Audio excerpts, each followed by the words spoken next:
এইটো main road. আপোনাৰ এইবিলাক গোটেই ভাঙা যাব আৰু এইখিনি ফ্ৰণ্টেজ বহুত ডাঙৰ ফ্ৰণ্টেজ আছে। ইয়াতে ট্ৰাক বাছ চব থিয় হৈ যাব ইয়াতে, বহুত ডাঙৰ ফ্ৰণ্টেজ। এইটো হৈ গ'ল মেইন ৰোড। ওচৰতে আছে আপোনাৰ আমবাৰী হাইস্কুল, পাহাৰ এখনো আছে আমাৰ আমবাৰী পাহাৰ।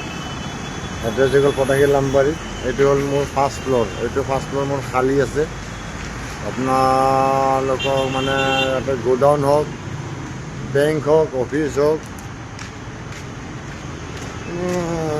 মানে যি কৰিব বিচাৰে আহিলে হ'ল আৰু। Bank, godown, office 3700 square feet আছে গোটেই। কণ্টেক্ট নম্বৰ দি দিছোঁ, যোগাযোগ কৰিব পাৰে যদি দৰকাৰ হয়। পটাশিল আমবাৰী।